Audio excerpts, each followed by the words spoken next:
Hi everybody, this is Maureen Wong from mycasestudies.blogspot.com. Recently I got the full set of Zig Clean Color Real Brush pens, so I thought I'd show you what I've been playing with lately, which is the direct to rubber technique.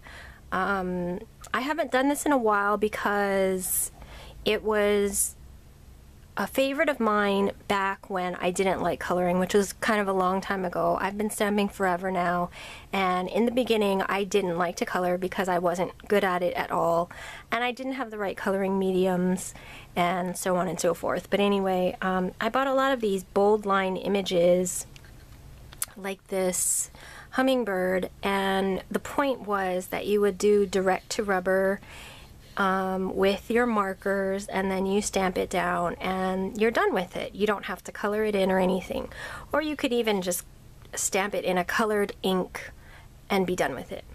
But today I thought I'd show you the coloring the lines with the Clean Color Real Brush markers, because that's what I've been playing with. So I have this super old stamp set from Stampin' Up called Brushstroke Hummingbird. It's a copyright 2000 stamp set, so I'm sure it's not available anymore. But I really like this hummingbird image, so I wanted to use it. So I have a piece of hot press watercolor paper, and I think hot press works a little better for this technique because it's so smooth. It picks up the color of the brush pens very nicely from the stamp. So there I have positioned my stamp, and I'm gonna start by coloring the beak first, and this is mustard number 67, and I'm just gonna go straight onto that beak and then stamp it down. And that looks pretty good. I kind of look like I missed a little bit at the beginning, so I'm gonna go ahead and do it again. And the great thing about the MISTI is that you can just keep doing this over and over again until you're happy with it. The color is going to get a little bit darker if you keep doing it over and over again, but if you want to lighten it up, you can just add a little bit of water to that and it'll lighten it up. For the beak though, it's so thin and delicate, I don't want to really touch that with water or anything because I don't want to make it fatter, so I'm not going to touch that. I'm going to clean off my stamp because I'm changing colors, and you don't have to, but it keeps your markers cleaner so you don't have to clean them off after you're done. And I'm taking this one, number 31 Cobalt Blue, and I'm going up to where the beak was and down the belly on top of the head, and then these little decorative marks on the neck.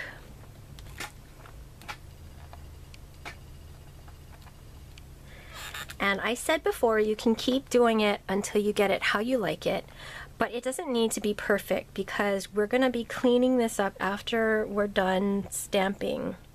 So don't worry if it's not absolutely perfect and how you want it to look, because we're going to fix it up. So what you really want is that you want the lines to be there. Oh, and then there's this part of his wing that I color blue also. So let me color that in. And let me do that one more time. So I highly recommend the MISTI for this technique. It's going to be really hard to do it without the MISTI. You would have to color your whole image at one time, huff on it with hot air, and then stamp it down, and you pretty much only get one chance unless you use something like a stamp positioner, like a Stamp-A-Majig, and line that up again. So I really recommend the MISTI for this kind of multiple stamping technique. Okay, that's all of the blue, so I'm going to clean my blue off my stamp.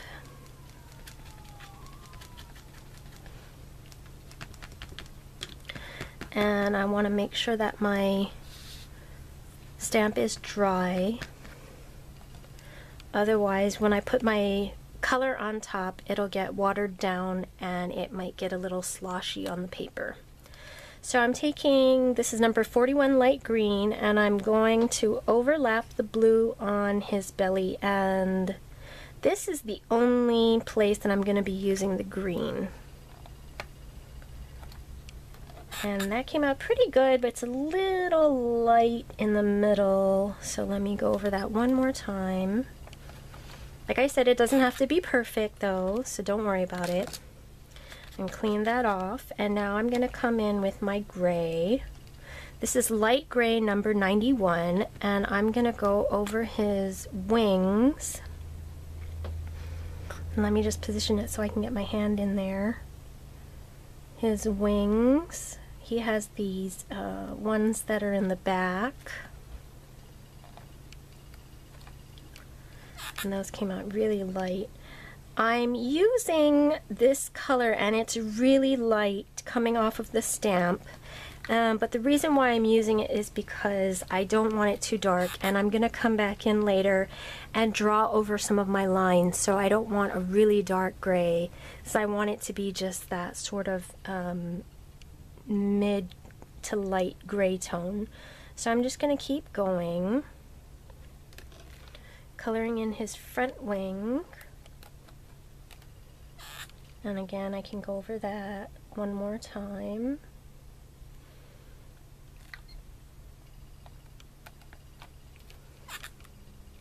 And then I'm gonna do this line on his back and his tail feathers. And that actually came out pretty good the first time, so I'm just gonna leave that, and then I'm gonna switch color again. I really don't need to clean it off this time because all I'm doing is stamping the eyeball, and that's not going to touch anything, but I just clean off out of habit because I've been working on this all day, so it's just a habit now to clean after I change colors. So I'm using number 10, 010 black, and that actually did not come out perfect, so let me go over that again. The one detail that I want to be perfect in this, besides the beak, is the eyeball. I do not like drawing in eyeballs. I think I can do it, and then when I try, it comes out to be this big blob. So I really don't want to color that in. I don't want to touch that. So I want it to be perfect. So I will stamp that as many times as it takes to get it perfect. Okay, now we're done with all the stamping. I'm going to put my MISTI away and focus on the touch-ups. And now this isn't really going to be coloring for real. I don't know how to say it any other way. It's not fake, of course, but it's not super duper detailed, fine coloring, shading, and all of that. What I'm going to do is anywhere where the lines are a little bit light, a little bit mottled, kind of splotchy looking, I'm going to come in with my pen. Well, first of all, if there's enough color down that you think that just needs to be spread around a little bit, then all you do is come in with a little bit of water. I have my little jar of water here, and I have a really, really tiny round paintbrush. And I'm just going to take a very little bit of water and paint over that blue color and go right into that green to blend it together. And if you like the results and that's enough color for you, then good, you're done. If you think there's not enough color down, then we're going to add some more color. So I'm just going to go to the green because the green looks like it has enough color as well. So I'm going to come in there and smooth out those lines, and I'm going to concentrate on this blend a little bit more so it's more of a smooth blend. And then I'm going to come in and do my blue, but actually my blue here, if you can see that, my blue right here is a little bit light on the edges, so what I can do is actually just come in with my pen and draw in. And these pens have just the best detail, tiny tip. so you can get into the smallest area no problem. So there, I just put in a little bit of extra color, and now I'm going to come back in with my water and smooth those out.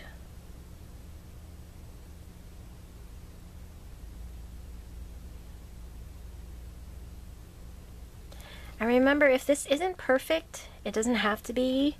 This is supposed to be looking like watercolor, so watercolor isn't necessarily perfect. So I wouldn't worry too much if you get a little bit out of the lines.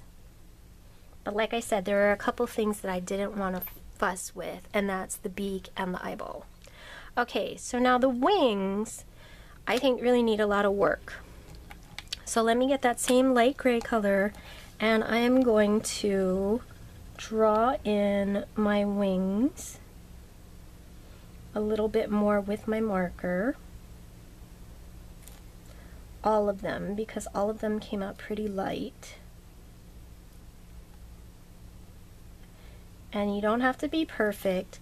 Another nice thing about these pens is that they blend out very nicely. Sometimes when you draw a line with a watercolor pen, when you run over it with a marker, you can still see exactly where you drew the line. The line part of it doesn't blend out. The color kind of moves around, but the initial line just sits there and sort of shows you exactly where you were. But for the most part, these markers are really good. You put down a line and then you put water over it and the line disappears and you just get nice color. And actually, I don't think I need to go over that with water because I went over it a lot with the pen and it looks really good to me right there. Okay, so there is the finished hummingbird. And of course you can go in with more colors. You know, I looked at pictures of hummingbirds online and they just have a myriad of colors. I just chose a couple here to be easy, but you can go crazy with it. And I hope you like this technique, and I thank you very much for watching.